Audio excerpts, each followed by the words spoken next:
话，感动全世界的音乐。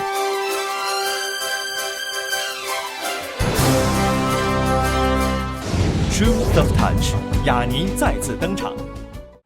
亲爱的观众朋友们，大家好，欢迎您收看今天的 E-Star Superstar 名人坊。今天做客本期节目的这位传奇人物，在全世界有超过5亿人观赏过他的现场音乐会。97年，他来到了中国，在北京紫禁城举办的音乐会震撼了全世界，并感动了无数中国人。他就是雅尼。上周，他在纽约无线电音乐城 Radio City 举办了2011世界巡演音乐会。我们利用此次机会，为您近距离采访到了这位音乐大师，一起来分享他在中国演出的经历，以及他的最新专辑《Truth of Touch》。I don't know if music can change the world, but I think it could be one of the factors that helps change the world. I do believe, and I've been saying it most of my career, is that the music is the universal language. I believe in even the purity of instrumental music.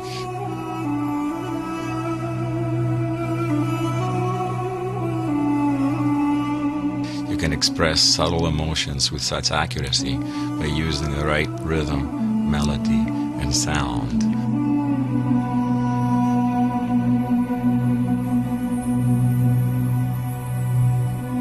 Beethoven and Mozart, the major composers, have been able to communicate through centuries and across borders.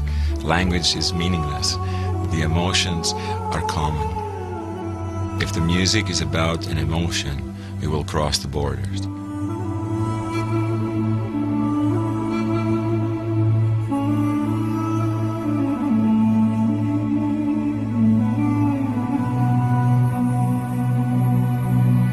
More similar than we realize. I've traveled quite a lot, and I've performed my music for a lot of different cultures, and it communicated. That was stunning to me.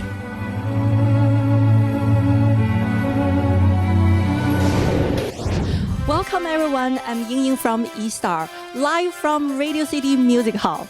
And today with us is the world famous雅尼.雅尼, it's such an honor and a pleasure to meet you. Nice to be here. Hi, E-Star audience. Great.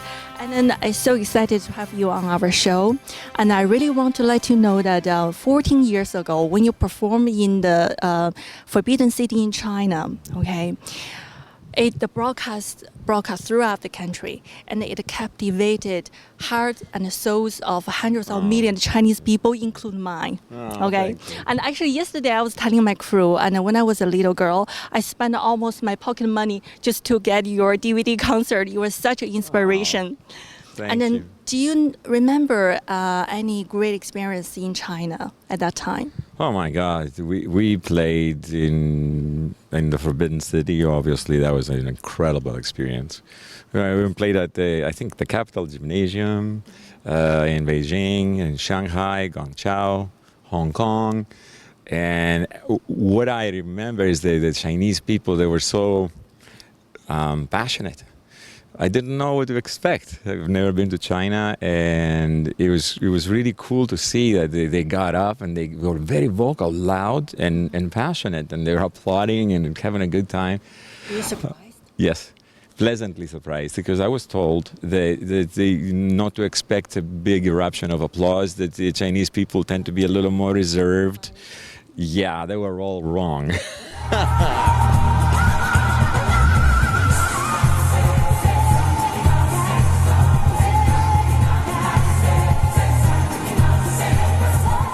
You once said in the experience in China changed you. How so?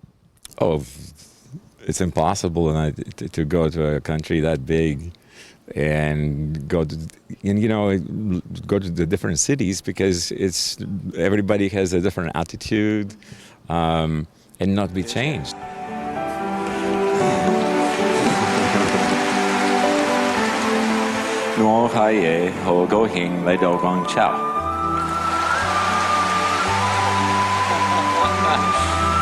And that's all the Cantonese I know, but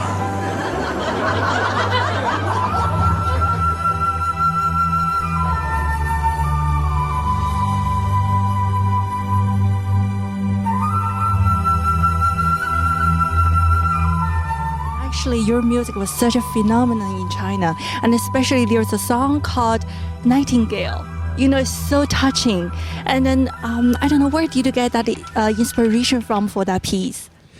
Well, that piece was written specifically for the concert in China. It was, I knew we were going to play the Forbidden City, and I wanted to do something that, even though there is Asian influences in my music since my first album, that was specifically written for the Forbidden City. It is the inspiration actually for the song. It was a nightingale, a bird. I think it's a yeying in Chinese. Perfect. Yeying is also called Du Jian in China. Yes. Okay. And I was in Venice, Italy, and this bird kept having a melody. And then it sounded, those birds sound like the Chinese flute.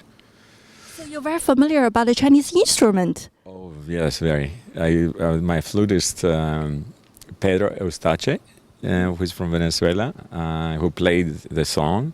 I called him one night, and he thought I was crazy because I said, can you imitate a bird? I said, I have this idea. And he's going, what? So he did accept it. You think it's challenging? Yeah, absolutely. These are great ideas, I think, and as an idea is fine, as a concept theoretically, but to do it is another thing. He was able to do it. He's one of the best in the world.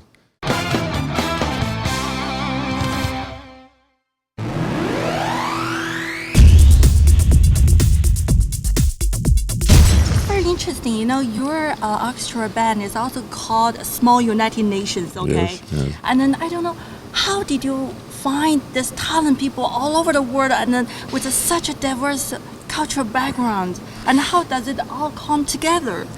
I didn't set out to do that. What I set out to do was find the best musicians in the world. And then in doing that, I ended up with the United Nations. It's just the way it is. I didn't just say, let's get everybody from America, or everybody from Greece, or everybody from Italy. And I wasn't looking to find the United Nations. If they all were in America, all the best musicians were in America, then I would have ended up with a band like that. I'm open-minded. I'm a citizen of the world, like the ancient Greeks. And everybody brings with them their culture. They bring with them knowledge, soul, and we teach each other. And that kind of teaching is very important. And you watch, the musicians elevate themselves because they teach each other.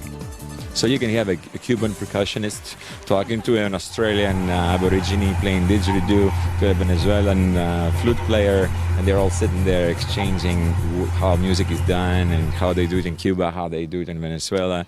Magical. Yeah. Magical. So when during the eye contact, when you see someone, they understand what you want to express, right? Every piece of the music and every piece of signals that they receive from you. When you look at them and when you work with them, how do you feel? What my job is to bring the best out of everybody, and make it in such a way that it's not forced together. It just comes together effortlessly. And it's the same way I write music. I can take different styles of music, but I don't manipulate it. I don't go, I'm going to have a piece that is influenced by classical music, or have a rock beat, and all that. No, it's an emotion that I'm trying to express. Right. Then I look at my musicians, and I hear how they play, and I see what they do naturally very well, and I work with that. And I think you'll see tonight my cello player, who's from Moscow, Alexander Zirov, who is brilliant at playing it.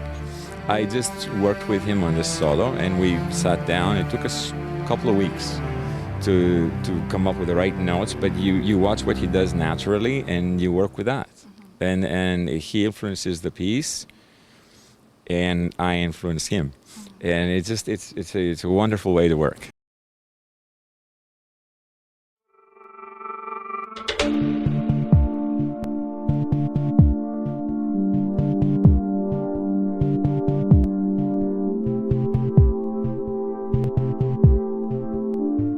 The first thing I want to say about Truth of Touch is I love this album. This album came out effortlessly. It wanted to come out. I worked very hard at it. It took me about a year to complete, but it's fresh. I've done a whole lot of new sound design. I was having fun with the equipment. It's edgy. It's uplifting. Makes me happy when I listen to it, you know? And I've tested it in a few of my friends and they go, I can't turn it off. I put it on in the car. I keep playing it over and over again. That's music to my ears.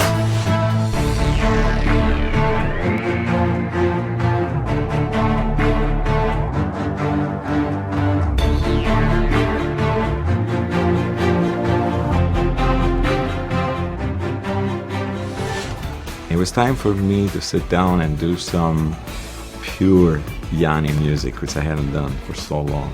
I think it's going to connect with a lot of people. I could feel it. I could feel it in my bones.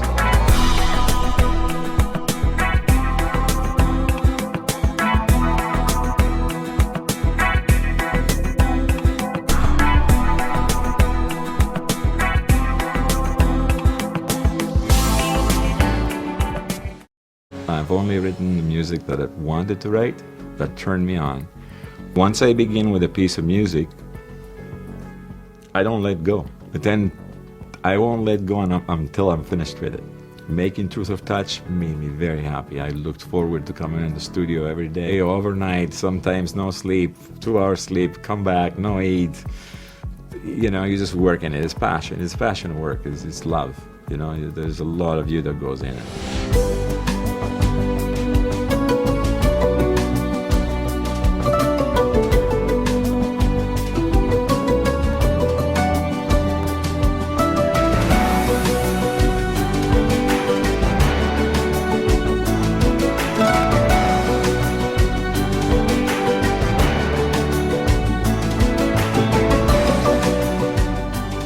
Truth of Touch is going to surprise a lot of the fans pleasantly, I think.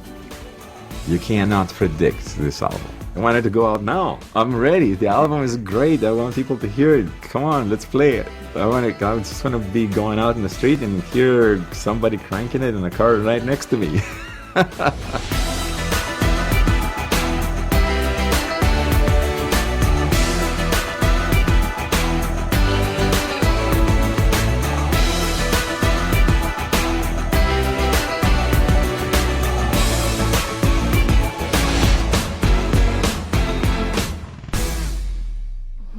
You said before, like your music actually come from the life experience itself.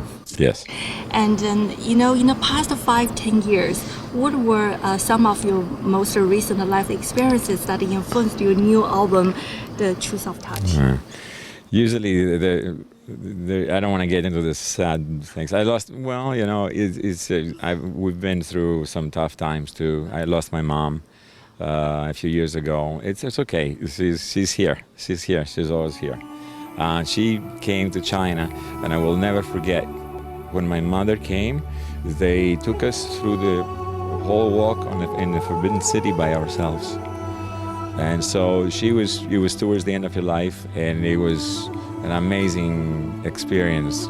So anyway, she's here, and she's been in this theater. You know, I've lived a lot. I go out and I take chances in life, and you know, going to South America too for the first time, that was an incredible experience. Working with musicians in the studio, you know, I take chances. I don't want to say I'm fearless. I do experience fear, but I don't spend a lot of time in it. I just kind of mostly positive, and That's very spiritual, really uplifting. and that, I think that goes into music. You can't, because that's the way I write it. I don't manipulate it. It's here. It appears. It wants to come out, and I let it be. I don't judge it. You can't judge it as it's coming out, because you destroy the creative moment. Because then you stand outside, looking in, judging it, and you're not in the creative anymore. It's very, very important. And then who you are, and all your experiences in life, will be in the music. Exactly. That's how we feel. about it. Your music, your soul, everything was so touching.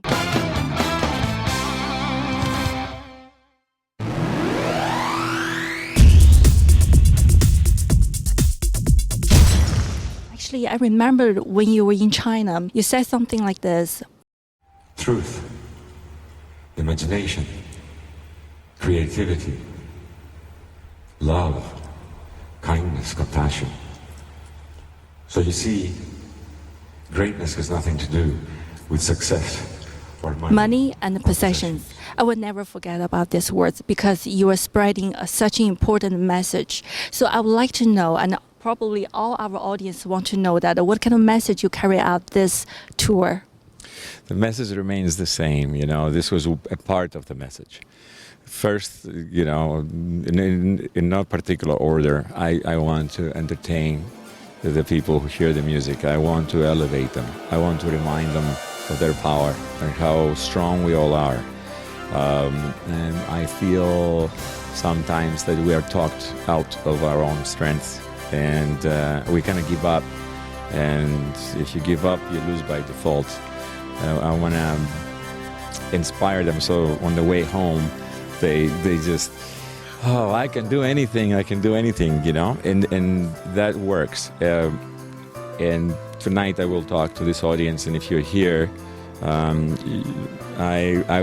you'll hear some things that I say as far as the message. I know, like, our world right now is going through a very difficult time, and that's what I tell them at night. I will never lose faith in humanity and our incredible ability to overcome just about anything that we're challenged with. So It's true. You can't give up. It's just. And I think that the positive message in my music, it's a catalyst. I think it's just, I remind people. If I can do that, then I'm doing my job. Not only me, probably all your fans know that you're going to China sometime around fall. And then, they all patiently waiting for your return. So do you have anything to say for your upcoming tour? Well, first of all, we're thinking we're going to make it in the fall, okay? But we will come to China, that's for sure. I love my experience in China, and I will be coming there. An extensive tour. And I want to go back to the same cities that we played, but more if we can. Over a note like this says that this note underneath that is the highest note on the bar. We're gonna speed up. Here. Okay, so it's gonna go 1 2 1 2 1 2 3. Besides Nightingale, are you going to prepare to compose more with Chinese instrument songs? That's going to be a surprise. I'm not going to tell you about it. We'll see how it goes. So, and when you compose like music to include some Chinese instrument or found it like a very profound cultural things, so did you find anything difficult? Yes and no. No, not really. No, it's a matter of creativity has no bounds, no limits. I just put myself into the Forbidden City. I saw the audience, I saw the buildings, I tried to feel the energy and what it feels like to be there, or try to understand a culture, which is very difficult to do. And then just let my heart or my soul, whatever you want to call it, react to that, and then let it come out. And one of the sweetest things I've heard Chinese people say about Nightingale is that you're doing our music even better than we're doing it. That's not true, but it was a gift. I wanted to give them a gift. They gave me an enormous gift. It was an amazing experience. And then, your show actually kicked off in January 2011. And then I think lots of our audience want to know, is there any more highlights you want to tell us about? Maybe some new places you're going to go? I think we're going to go everywhere in the world. They say if my managers have their way, they'll send me everywhere. But I love it. I love it. It's You love traveling? yes. It's with a purpose. I mean, there's a purpose what we're doing. We're not just sightseeing only. I want to. This life experiences. You touch the people. You're learning. Again, you're just feeling things, It's just, you can't replace that. You can't stay at home, watch television, and think you've been in China. You have to go there. Actually, we have lots of more want to cover tonight, but I guess I have to let you know because the show going to start in just about an hour. And we all can't wait to sit there and to watch you, okay? And all nights, all kinds of everything belong to you tonight. So I hope everything going to be succeed. Thank you. 谢谢。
从采访到坐在观众席里，与5000名观众一起感受着雅尼创作的每一个令人心潮澎湃的音符，真的是一次令人难忘的心灵之旅。也由衷的感谢雅尼为我们带来这样真实的感动。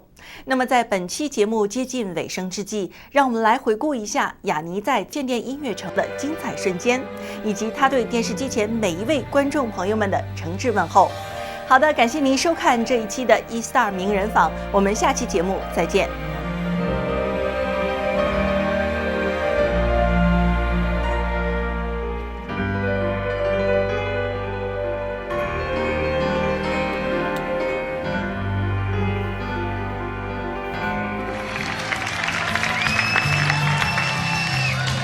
So a lot of you have a lot of dreams. Obviously, that's why you're at the university. I am certain that the teachers had something to do with the students. But at some point in life, you must begin to listen to yourself. You must take the knowledge that the school offers you or the teacher offers you, and you must progress it. You have to have original thoughts. If you believe in yourself, if you have a dream, and if this dream is powered with passion and love for what you do, there is no way that you will not succeed.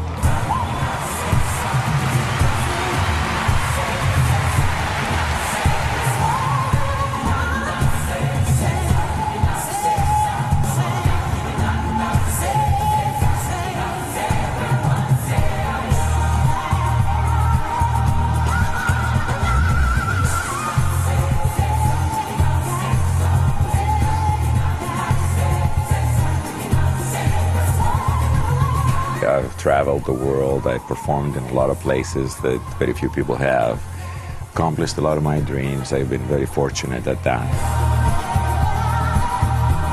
Now I'm looking for the next level of evolution.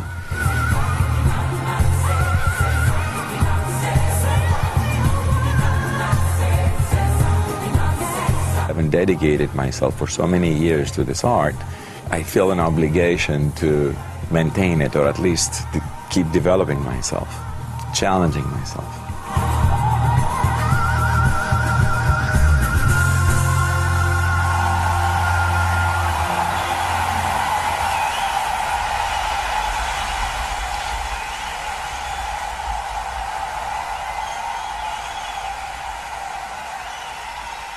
Now, the best part of my life has just begun, and the best music I have ever written is about to come out.